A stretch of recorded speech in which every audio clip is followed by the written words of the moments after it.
अस्सलाम वालेकुम वरहमतुल्लाह। पिछले जो हमारी ऑडियो रिकॉर्डिंग थी उसमें हम लोगों ने बात की थी जो इनिशियल जो चीज़ें हम लोगों ने देखनी है उसमें कल्चर्स की भी बात की थी कि मुख्तलिफ़ किस्म के जना फ्रेश वाटर कल्चर है या श्रिम्प कल्चर है या पेन कल्चर है केज कल्चर है। आज और फिर हमने नमकियात वगैरह भी देखी कि नमकियात, मिट्टी, पानी मतलब इन चीज़ों को हम लोगों ने एक नज़र देखा कि किस किस्म की जो एनवायरनमेंट है वो मछली के लिए ज़रूरी है। आज हम लोग चलेंगे और इसमें जो एक टॉपिक है हमारा थर्ड टॉपिक है पानी का गंदलापन, वाटर टर्बिडिटी। तो इसमें जो मैं चीज़ बताना चाहूँगा उसमें ये कि पानी का रंग या उसका गंदलापन कई वजूहात से हो सकता है। अगर इसमें चिकनी मिट्टी के ज़रात बिखरे हुए होंगे तो ये पानी गंदलापन पैदा उसमें हो जाएगा उसकी वजह से। और ये गंदलापन उससे नुकसान क्या होता है कि जो सूरज की रोशनी है ये पानी में पहुँचने से वो उसको रोकेगा। मतलब अगर ये गंदलापन नहीं होगा तो ज़्यादा डीप पानी के अंदर तक लाइट जाएगी और अगर गंदलापन होगा तो फिर वो अल्टीमेटली वो कम गहराई तक उस पानी के अंदर सूरज की रोशनी जाएगी। और फिर इसका अल्टीमेटली रिजल्ट क्या होगा कि जो खुर्दबीनी पौधे हैं वो पैदा नहीं होंगे और इसी तरह बकाया जो जानदार हैं माइक्रोस्कोपिक जो क्रस्टेशियंस हैं या ज़ूओप्लैंक्टन्स हैं वो भी पैदा नहीं होंगे और इसी तरह जितनी भी लाइफ है उसमें काफ़ी लंबी चौड़ी लिस्ट है ज़ाहिर है।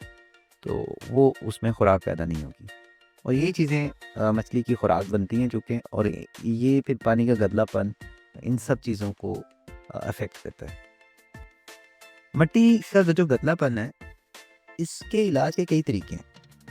अब आम तौर पे हमारे जो इलाके हैं यहाँ पे चूना लाइम जो है वो एक नॉर्मल प्रैक्टिस है। लेकिन ये चकवाल और झेलम के मैंने डैम्स देखे हैं, इसी तरह पिंडी और अटक भी तकरीबन इसी तरह के ही हैं कि यहाँ पे पीएच जो है वो अमूमन 9 के करीब-करीब रहती है। तो इतनी हाई पीएच के ऊपर फिर चूने का इस्तेमाल उसमें मज़ीद उसकी पीएच को बढ़ा देता है। तो इसमें फिर जिप्सम का भी इस्तेमाल करते हैं, लेकिन मैंने जिप्सम देखा है कम ही लोग यूज़ करते हैं। तो इसको भी हम लोग जब इसकी एक जो वीडियो है इसकी मैं अलहदा से बनाऊँगा और उसके अंदर फिर हम लोग ये जिप्सम का इस्तेमाल कैसे करना है, एलम का इस्तेमाल कैसे करना है और फिर चूने का इस्तेमाल कैसे करना है, तो हम उसके अंदर ये डिस्कस करेंगे। अभी सरेदस्त यही बताना चाहूँगा कि अगर पीएच 7 से नीचे है, 5 पे है, 6 पे है, तो फिर आप चूने का इस्तेमाल करें। अगर वो 7 या 8 से ऊपर है, 8 है, 8.5 है, तो फिर आप जिप्सम का इस्तेमाल करें। तो उसमें जो मैं ये बात कर रहा था कि जिप्सम है, वो आप 7 से ऊपर जब हम पीएच जाती है उसमें करते हैं और एलम का इस्तेमाल करते हैं हम उन जगहों के ऊपर जहाँ पे पानी का गंदलापन बहुत ज़्यादा है और वो जो एंटेंगल्ड पार्टिकल्स होते हैं नेगेटिव आयंस की वजह से, उसमें हम लोग फिर जो ये एल्यूमीनियम सल्फेट है वो उसको डालते हैं ताकि वो फास्फोरस की जो मिकदार है उसको थ्रू आउट पानी की तह तक कंट्रोल कर लेती है। यानी कि जो पूरा कॉलम होता है, उस पूरे कॉलम के अंदर ये उसको कंट्रोल करती है और जो सस्पेंडेड पार्टिकल्स होते हैं, उनको लेके ये जो एल्यूमीनियम सल्फेट है, जब आप इसमें डिज़ोल्व करके डालते हैं, तो ये तह के अंदर जाके सेटल हो जाती है। यानी कि वो ऊपर उसको नीचे जाके बॉटम में जाके सेटल हो जाती है, ये जितने भी पार्टिकल्स हैं, जिसकी वजह से पानी का गंदलापन आ रहा है। लेकिन आमतौर पे एक ये भी ख़्याल किया जाता है कि 8.2 से ऊपर जिनकी पीएच है, वहाँ पे एलम ना ही इस्तेमाल करें तो बेहतर है। बहरहाल इसके ऊपर मैं एक पूरी ऑडियो बनाऊँगा इसके ऊपर और हम लोग इसके अंदर जो इंटरनेशनल जो जर्नल्स हैं, वो मेरे पास कुछ मटेरियल है। उसके हवाले से फिर मैं जो एलम है, जिप्सम है और लाइम है, इसके ऊपर मैं बाकायदा बात करूँगा और इसका लिंक भी मैं फिर ये इसी वीडियो के अंदर बारज़ा में दे दूँगा। हम लोग वापस अपने टॉपिक की तरफ आते हैं और हर जगह और मौके की मुनासबत से फिर आपको ज़ाहिर है कि जो भी तरीका है वो अख्तियार करना पड़ता है। जिस तरह भी आप पानी का गंदलापन जो है वो कंट्रोल करना चाहते हैं, मैंने आपको बताया कि उसमें तीनों कैटेगरीज़। तो मिट्टी के ज़रात के अलावा पानी का गंदलापन खुर्दबीनी पौधों और जानवरों की कसरत से भी हो सकता है और ये अच्छी चीज़ है। पानी का ऐसा गंदलापन मछली के लिए फ़ायदेमंद है।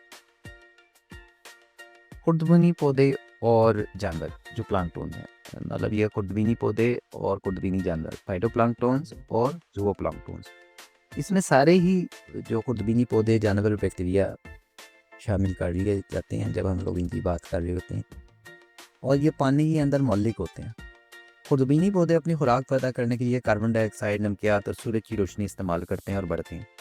खुर्दबीनी जानवर अपनी खुराक के लिए नन्हे माइक्रोस्कोपिक, चाहे उसमें जिंदा हों या मुर्दा जो जानवर हैं छोटे छोटे माइक्रोस्कोपिक, उन पौधों पर इन्हिसार करते हैं। अब बैक्टीरिया अपनी खुराक के लिए पानी में हर तरह की जो मुर्दा अशिया है उसको इस्तेमाल करते हैं। ऐसे पानी में जिनमें प्लांक्टन्स की कसरत हो, मछलियों की पैदावार हमेशा ज़्यादा होती है। ऐसे पानी में वो मछलियाँ ज़्यादा नशोनुमा पाती हैं जो कि सब्जी खोर हों और प्लांक्टन्स खाने की आदी हों। इन पानियों के लिए गोश्तखोर मछलियाँ बिल्कुल भी मुनासिब नहीं। प्लांक्टन मछली की खुराक बनने के साथ साथ पानी को गंदा करने का सबब भी बनते हैं और इस तरह तालाब की तह तक रोशनी को पहुंचने से रोककर ऐसे पौधों को उगने या फलने फूलने से रोकते हैं जो कि फिश फार्म के लिए गैर मौजूद होते हैं। इन फ़वाइद के साथ साथ हमें यह भी ख्याल रखना होगा कि बाज़ औक़ात तालाब में प्लांक्टन्स की गैर ज़रूरी ज़्यादा मिकदार नुकसान का बाइस भी बन सकती है। इस सूरत में प्लांक्टन्स में मौजूद ब्लूबेरी एनर्जी या जो नीलगुंज सबज काई पानी की सतह के ऊपर एक मोटी चटाई नुमा तह बना लेती है जो कि तालाब के लिए जो मतलूबा रोशनी है और हरारत है ये इसकी रुकावट का बाइस बनती है। बाज़ सूरतों में ये मोटी तह रात के वक्त पानी में जो हलशुदा ऑक्सीजन है इसका बड़ा हिस्सा सांस लेने में इस्तेमाल कर लेती है और तालाब के पानी में ऑक्सीजन की कमी का बाइस बनती है और इसी तरह मछलियों की मोर्टेलिटी हो जाती है। पानी में जो प्लांक्टन्स हैं इसकी मिकदार मालूम करने के लिए बहुत से तरीके हैं, लेकिन सब के सब काफ़ी मुश्किल हैं और अमली तौर पे जो एक फिश फार्मर है उसके लिए ज़रा मुश्किल हो जाती है क्योंकि वक्त तलब है। तो उसमें आसान तरीका आप इस्तेमाल करें जो कि ऐसे तालाबों के लिए जिनमें चिकनी मिट्टी का गदलापन मौजूद ना हो बहुत मुनासिब है। इस तरीके को सेकिडिस कहते हैं और इसमें गोल 20 सेंटीमीटर कतर की एक प्लेट होती है। ये मैं आप वीडियो में देख भी लेंगे इसमें, जिसमें के 4 बराबर हिस्सों में स्याह और सफ़ेद रंग किया हुआ होता है। इस प्लेट के मरकज़ में एक रस्सी बंधी होती है जिसको पकड़कर प्लेट को पानी में आहिस्ता आहिस्ता डुबोया जाता है हत्ता कि वह नज़रों से ओझल हो जाए। रस्सी पर गहराई मापने के लिए सेंटीमीटर के निशान होते हैं। इस तरह प्लेट की नज़रों से गायब होने पर गहराई का अंदाज़ा किया जा सकता है। आमतौर पर सेकिडिस की रीडिंग 30 से 60 सेंटीमीटर तक हो तो तालाब का पानी मछली के लिए मुनासिब समझा जाता है। 30 सेंटीमीटर 1 फुट और 60 मीटर मतलब 2 फुट। मतलब यह है कि उस पानी में प्लांक्टन्स की वाफर मिकदार मौजूद होगी। अगर ये रीडिंग 20 सेंटीमीटर से कम हो तो प्लांक्टन्स की ज़्यादती और ऑक्सीजन की कमी के मसाइल पैदा होने का इम्कान हो जाता है। अगर ये रीडिंग 60 सेंटीमीटर से ज़्यादा हो तो मछली के लिए खुराक की कमी की तरफ इशारा। साथ ही तालाब में रोशनी के सूरज की जो रोशनी है ये ज़्यादा गहराई तक पहुंचने के नतीजे में बड़े आबी पौधों की नशोनुमा के लिए हालात साजगार हो जाते हैं और पानी में प्लांक्टन्स की सूरत में खुराक की कमी वाक़या हो जाती है। नेक्स्ट टॉपिक हमारा है हलशुदा ऑक्सीजन। अब पानी में जो हलशुदा ऑक्सीजन है वो मछली के लिए बहुत ही अहम है। तालाब में ऑक्सीजन की जो डिजॉल्व ऑक्सीजन की मिकदार है ये कई चीज़ों पे इसका इन्हिसार है और इसमें सबसे ज़्यादा अहम जो है वो दर्जा हरारत और हवा का दबाव।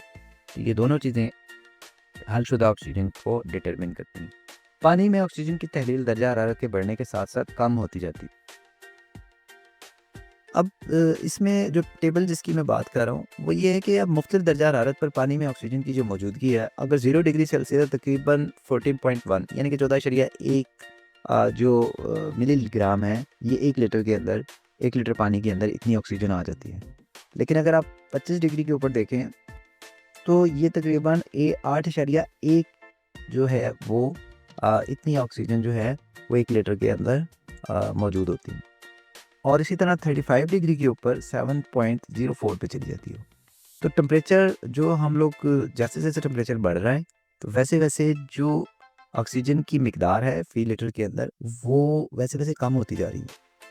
तो नॉर्मली जो हमारा 25 डिग्री के ऊपर जब हम लोग टेम्परेचर होता है तो वो 8 के अराउंड है और 35 पे जब टेम्परेचर पहुंचता है तो 7 के अराउंड तकरीबन इतनी मिलीग्राम 1 लीटर के अंदर ऑक्सीजन रह जाती है। हवा के दबाव के घटने के साथ साथ भी ऑक्सीजन का लेवल कम होता है। अलावा इसी पानी में हलशुदा ऑक्सीजन की मिकदार का इन्हिसार पानी में हलशुदा नमकियात पर भी होता है। जिस कदर नमकियात की मिकदार या सैलिनिटी ज़्यादा होगी इतनी ही ऑक्सीजन कम होगी। फिजा से पानी में ऑक्सीजन बहुत आहिस्ता आहिस्ता जज़ब होती है। इसकी ज़्यादातर मिकदार तालाब के पानी में मौजूद खुर्दबीनी पौधे और बड़े पौधों की ज़ियाई तालीफ से पैदा होती है। तालाब की ऑक्सीजन का बड़ा इस्तेमाल पानी में मौजूद पौधों, जानवरों और मछलियों के अम्ल तनफ़ुस में होता है, यानी कि सांस लेने का जो अमल है, रेस्पिरेशन। और कुछ इखराज पानी से फिज़ा में उड़ जाने से हो जाता है। पानी में फ़िज़ाई ऑक्सीजन का जज़्ब होना तेज़ हवाओं और पानी में पैदाशुदा लहरों पर होता है। जिस कदर हवाएं और लहरें ज़्यादा होंगी, उसी कदर ज़्यादा ऑक्सीजन पानी में जज़्ब होगी। फ़िश पॉन्ड्स में ये बात बहुत ज़रूरी है कि जज़्ब होने वाली और पैदा होने वाली ऑक्सीजन की मिकदार इस्तेमाल होने वाली गैस की मिकदार से ज़्यादा हो। बसूरत दीगर फ़िश फार्म के लिए हालात नासाजगार हो जाएंगे और मछली की अमवात होना शुरू हो जाएंगी। तालाब की इस हालत को एनॉक्सिया कहते हैं। तालाब के पानी की ऊपर वाली तहों में ऑक्सीजन की मिकदार ज़्यादा होती है और गहराई बढ़ने के साथ साथ इसमें कमी वाक़या होती जाती है। ज़्यादा गहरे फिश पॉन्ड में निचली सतहों में ऑक्सीजन ना होने के बराबर होती है। उसकी वजह ये होती है कि निचली गहराइयों में सूरज की रोशनी दाखिल नहीं हो पाती और ज़ियाई तारे फोटोसिंथेसिस का अमल नहीं होता, और इसी अमल के नतीजे में चूँकि ऑक्सीजन पैदा होती है और वहाँ पे ये अमल नहीं हो रहा होता, तो ऑक्सीजन तह में इसलिए पैदा नहीं होगी। उन तालाबों में जहाँ खुर्दबीनी हयात ज़्यादा होगी, पानी की सतह पर काई की मोटी तह बन जाती है, जिसकी वजह से तालाब में रोशनी दाखिल नहीं हो सकती और नतीजे में तालाब में ऑक्सीजन की कमी हो जाएगी। इस तरह से काई के खुर्दबीनी पौधे और जानवर मर जाएंगे। इन मरे हुए खुर्दबीनी हयात के गलने सड़े या डिकम्पोजिशन के अमल में मज़ीद ऑक्सीजन इस्तेमाल हो जाएगी और पानी में ऑक्सीजन बिल्कुल ख़त्म हो जाएगी। इसका नतीजा ये होगा कि पानी में मौजूद मछलियाँ अचानक पानी की सतह पर आकर मुंह को बार बार खोलती हुई नजर आएंगी और कुछ वक्फे के बाद कसीर तादाद में मरना शुरू हो जाएंगी। अगर मछलियाँ ना भी मरें तो भी वो खाना बंद कर देंगी और कमज़ोर होकर मुख्तलिफ बीमारियों का निशाना बन जाएगी, क्योंकि वो अंडर स्ट्रेस रहेंगी। हमारा जो नेक्स्ट टॉपिक है वो है पानी की पीएच। पीएच से मुराद पानी में मौजूद हाइड्रोजन आयंस इनकी मिकदार है। दूसरे लफ्जों में पानी के तेजाबी या असासी खवास को पीएच कहा जाता है। पीएच का पैमाना 0 से लेकर 14 तक होता है। अगर 7 पीएच हो तो पानी ना तेजाबी अमल रखता है और ना ही असासी, यानी कि वह न्यूट्रल है। अगर पीएच 7 से ज़्यादा है तो पानी असासी अमल देता है, और अगर इससे कम पीएच है तो वह तेजाबी है। किसी पानी की पीएच पर उसमें मौजूद कार्बन डाइऑक्साइड का बहुत असर होता है। चूँकि कार्बन डाइऑक्साइड खुद तेजाबी अमल रखती है, दिन के दौरान ज़ियाई तालीब से कार्बन डाइऑक्साइड का कार्बन इस्तेमाल हो जाता है और पानी की पीएच बढ़ जाती है, जो कि रात के वक्त कम हो जाती है। इन पानियों में जिनमें कुल्ली असासियत या जो टोटल अल्कलिनिटी है कम होती है, पानी की पीएच दिन और रात के दौरान ज़्यादा बदलती रहती है। लेकिन इसके बरक्स, जिस पानी में कुल्ली असासियत ज़्यादा होती है उनमें बहुत कम तब्दीली वाक़या होती है। किसी भी फिश पॉन्ड की पीएच सुबह के वक्त और फिर बाद दोपहर लेनी चाहिए। वो फिश पॉन्ड जिनकी सुबह के वक्त पीएच 6.5 से लेके 9 तक हो, मछली के लिए बेहतरीन होते हैं। फिश पॉन्ड की पीएच को ज़रूरत के मुताबिक जिप्सम और चूना इस्तेमाल करके घटाया और बढ़ाया जा सकता है। यहाँ पर यह बात नोट करना ज़रूरी है कि खुर्दबीनी पौधों की ज़्यादा से ज़्यादा पैदावार के लिए पानी की पीएच का 7 से ज़्यादा होना ज़रूरी है। नेक्स्ट टॉपिक हमारा कार्बन डाइऑक्साइड है। अब कार्बन डाइऑक्साइड जो है, इससे पहले भी इसका जिक्र किया जा चुका है कि पानी की पीएच का मछली की नशोनुमा के लिए बहुत अहमियत है इसकी, और पानी में मौजूद कार्बन डाइऑक्साइड पीएच पर असरअंदाज होती है। अब चूंकि पीएच इंपॉर्टेंट है मछली के लिए, तो कार्बन डाइऑक्साइड भी ज़रूरी है कि इसका भी डायरेक्ट असर है पीएच के ऊपर। तो ये दोनों चीज़ें बहुत अहम है इस लिहाज से कि इन दोनों का एक दूसरे के साथ गहरा ताल्लुक है। इसके अलावा कार्बन डाइऑक्साइड की ज़्यादती मछलियाँ बर्दाश्त ज़रूर कर लेती हैं, मगर खुशी से नहीं। इस गैस की ज़्यादा से ज़्यादा मिकदार तालाब में रात के वक्त होती है और कम से कम दिन के वक्त होती है, क्योंकि बेसिकली होता ही है कि कार्बन डाइऑक्साइड जो है वो रात के वक्त पौधे जो है वो इस फोटोसिंथेसिस का अमल नहीं कर रहे होते, उसमें वो इस्तेमाल ही नहीं करते थे। तो दिन के वक्त जो फाइटोप्लैंक्टन्स है और जो दूसरे भी पौधे उसमें पानी में जो मौजूद है, वो जो कार्बन डाइऑक्साइड जो रिस्पिरेशन या अम्ल तनफ़ुस के या सांस लेने के अमल के दौरान जो पैदा होती है, वो पौधे जो उसके अंदर आबी पौधे हैं, सब्जी माइल रंगत जिसकी वजह से आपके तालाब की, वो काफ़ी हद तक वो कार्बन डाइऑक्साइड इस्तेमाल कर जाते हैं। तो इसीलिए वो चूँकि दिन के टाइम फिर कार्बन डाइऑक्साइड की कंसंट्रेशन कम होती है, लेकिन रात के टाइम चूँकि फोटोसिंथेसिस नहीं होती, इसलिए ये मिकदार जो है वो रात के टाइम बढ़ जाती है कार्बन डाइऑक्साइड। नेक्स्ट टॉपिक है हमारा अमोनिया। तालाब में अमोनिया 2 तरीकों से पैदा होता है। एक तो मछली फार्म के मेटाबॉलिज्म से और दूसरा गलने सड़ने के अमल से। फिश पॉन्ड में अमोनिया नाइट्रोजन 2 सूरतों में पाया जाता है। अव्वल तो ये गैर आयनोशुदा अमोनिया की सूरत है उसमें पाया जाता है, और दूसरा अमोनियम आयोनाइज्ड इस शक्ल में पाया जाता है। तो मछली के लिए अमोनिया नाइट्रोजन की गैर आयोनाइज्ड जो सूरत है वो ज़्यादा नुकसानदेह। गैर आयोनाइज्ड शुदा नाइट्रोजन की मिकदार 0.6 से लेके 2 मिलीग्राम फी लीटर मछली के लिए मसाइल पैदा करती है, लेकिन खुशकिस्मती से आमतौर पर फिश पॉन्ड में अमोनिया मसला नहीं करती, क्योंकि वो इतनी बड़ी वाटर बॉडीज़ होती हैं कि वो अमोनिया उसके अंदर यूटिलाइज हो जाता है।